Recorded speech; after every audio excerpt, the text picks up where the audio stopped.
कहा, मेजराम जी ब्राह्मणों का विरोध क्यों कर रहे हो? मैंने कहा तुम्हारे सवाल का जवाब बाद में दूंगा, पहले मेरे सवाल का जवाब दे। ये गांधी जी अंग्रेजों का विरोध क्यों करते थे? तो उसने जवाब दिया अंग्रेज विदेशी थे। तो मैंने कहा अगर गांधी जी अंग्रेजों का इसलिए विरोध करते थे कि अंग्रेज विदेशी थे, तो मैं भी ब्राह्मणों का इसलिए विरोध करता हूं क्योंकि ब्राह्मण विदेशी है। पुरातन से लेकर के वर्तमान तक के यह परंपरा आज भी चल रही है। हम स्वयं के लिए नहीं लड़ते, हम राष्ट्र निर्माण के लिए लड़ते हैं। हमारे लिए राष्ट्र प्रथम है, हम अर्थात ब्राह्मण। हमारी यही परंपरा चलती आई है और हमारी यही परंपराओं का निर्वहन हमारी संतानें भी करेंगे, क्योंकि यही हमारा डीएनए है। हम तोड़ने में नहीं, हम राष्ट्र को जोड़ने में यकीन रखते हैं। हमारी कर्मकांड के माध्यम से हम पेड़ पौधे पशु पक्षी इन सब तक का कल्याण करने का प्रयास करते हैं।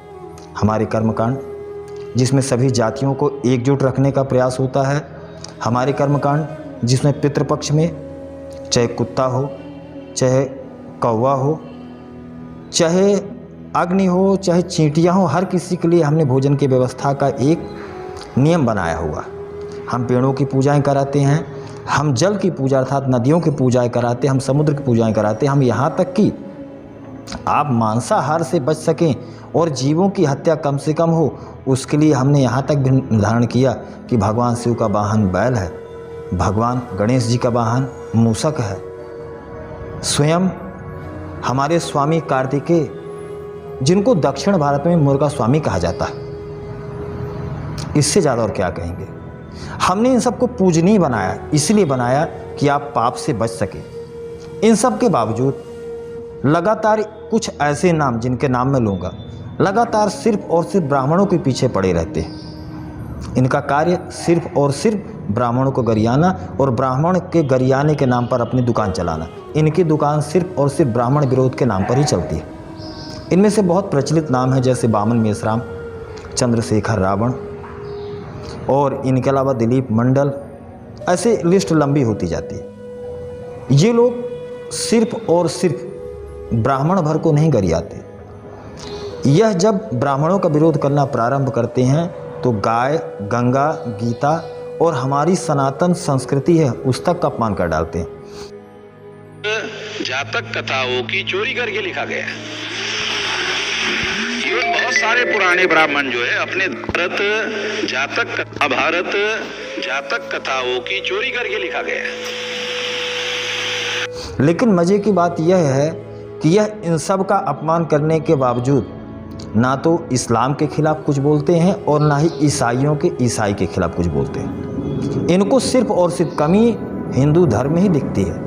इनकी अपनी स्वयं की थ्योरी 2000 वर्षों से ब्राह्मणों ने दलितों पर अत्याचार किया, यह तो बताते हैं। लेकिन वही ब्राह्मण जब इन पर या इनका पहला जो शासक था मौर्य वंश का, अर्थात हमारे आचार्य चाणक्य जी ने चंद्रगुप्त मौर्य वंश की जब स्थापना की, वह कभी नहीं बताते। बाबा साहब अम्बेडकर जिनका असली सरनेम दूसरा है, लेकिन एक ब्राह्मण ने अपना सरनेम अम्बेडकर तक सरनेम दे दिया, यह कभी नहीं बताएंगे। यह कभी नहीं कहेंगे कि ब्राह्मणों ने हमारे लिए कुछ अच्छा किया। यह सिर्फ ब्राह्मणों को विदेशी बताएंगे, ब्राह्मणों को खतरनाक बताएंगे। इनका सिर्फ और सिर्फ यही एक उद्देश्य है। अब आपके और हमारे सबके मन में यही आता होगा कि आखिर ये लोग क्यों करते, क्या ये वास्तव में दलितों के शुभचिंतक हैं? तो मेरा स्पष्ट मानना है कि यह किसी के शुभचिंतक नहीं, ना ये दलितों के शुभचिंतक हैं, ना ब्राह्मणों के विरोधी हैं, ना ये कुछ है। इनका सिर्फ और सिर्फ एक साफ तौर पर एजेंडा है।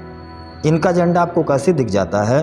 दरअसल जब दलितों पर अत्याचार कोई गैर हिंदू करता है, तब ये लोग मुँह बिल्कुल सी लेते हैं। इनका ना तो कोई एक ट्वीट आएगा, ना फेसबुक पर पोस्ट आएगा, ना कुछ होगा।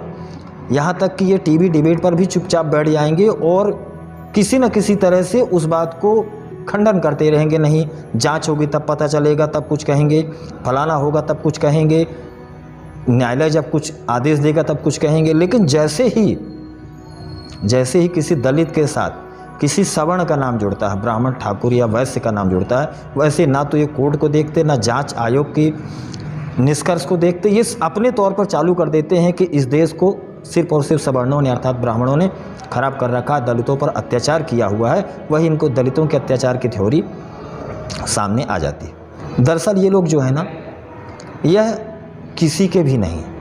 कैसे? मान लीजिए आप किसी के शुभचिंतक हैं, आपके पुत्र हैं, आपके संतान है, तो आप संतान को अपने क्या देंगे? आप संतान को धन देंगे, संपत्ति देंगे, कार देंगे, दुनिया भर की सारी सुख सुविधाएं देंगे। लेकिन क्या आप कभी चाहेंगे कि आप अपने ही कर्मों के माध्यम से इतने शत्रु बना लें या अपने पुत्रों के लिए इतने शत्रु बना दें?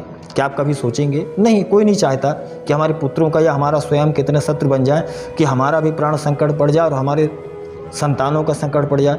तो ये कैसे शुभचिंतक हैं दलितों के कि यह हर रोज ब्राह्मणों को गरियाते हैं। जब हम किसी व्यक्ति को गाली देंगे तो क्या उसके मन में कुंठा उत्पन्न नहीं होगी? क्या वह उस जाति से या उस विशेष जाति से नफरत नहीं करेगा? सोशल मीडिया पर इनके आने वाले वीडियो क्या सिर्फ वही एक वर्ग ही देखता है जिसको ये बताना चाहते हैं? क्या उसे ब्राह्मण, सवर्ण या ठाकुर बाकी लोग नहीं देखते? जब वह इनके द्वारा दिए गए ब्राह्मणों को गाली या ठाकुरों को या कि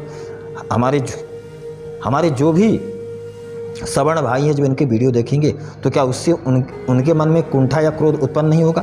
क्या इससे देश या समाज में दो जातियों के बीच में विवाद की स्थिति नहीं पैदा होगी? तो आप कैसे मान लेते हैं कि ये लोग दलितों के शुभचिंतक हैं? जो दलितों का शत्रु तैयार करे वह दलितों का शुभचिंतक कैसा? मैं तो इनको शुभचिंतक तब मानता यह जब दलितों के लिए, उनके लिए स्कूल की व्यवस्था कराते, जब ये दलितों के लिए अच्छी चिकित्सा की मांग करते। यह आरक्षण मांगे ना, कौन कहता आप शिक्षा में आरक्षण मांगिए कि हमारे लिए शिक्षा में आरक्षण, आप चिकित्सा में आरक्षण मांगिए, आप नौकरी में आरक्षण मांगिए, हर चीज़ में। लेकिन योग्यता कम करके क्यों मांग रहे हैं कि हमें योग्यता भी कम चाहिए? अर्थात एक तरह से आप अपनी ही पीढ़ी को कहीं ना कहीं कम बना रहे हैं, कमज़ोर कर रहे हैं। आप प्रतिस्पर्धा में स्वयं को कम दिखाना चाहते हैं। और हमारे जो हरिजन भाई हैं, मैं दलित नहीं मानता, मैं हरिजन कहता हूँ गांधी जी के शब्दों में, हमारे हरिजन भाइयों में कौन सी ऐसी कमी है? कौन सी कमी है?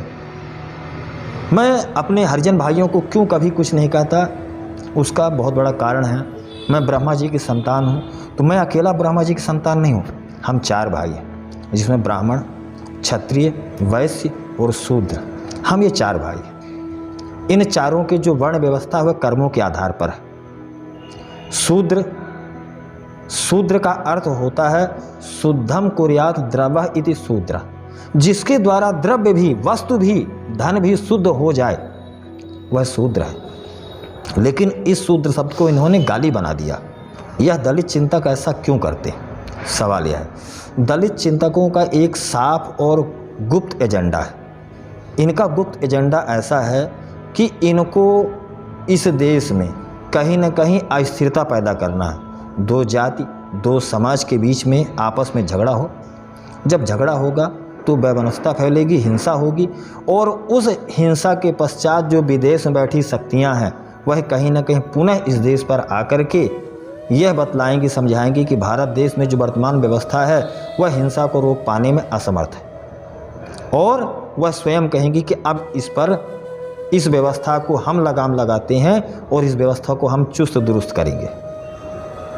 और इसी तरह से फिर से हमारा जो देश है किसी तरह से गुलामी से मुक्त हुआ था वह फिर से वैसे गुलाम हो जाएगा। उसका कारण बताता हूँ मैं, ये क्यों? क्योंकि इनके जब आप भाषण सुनेंगे तो यह कभी भी अंग्रेज़ों को खराब नहीं कहते, यह ब्राह्मण को खराब कहते हैं। ब्राह्मण को खराब इसलिए कहते हैं क्योंकि इनको मालूम है कि जब तक के इस देश में ब्राह्मण है तब तक के कोई भी बाहरी शक्ति इस देश पर पूर्णतः यानी स्थायी तौर पर यहाँ पर रह ही नहीं सकती।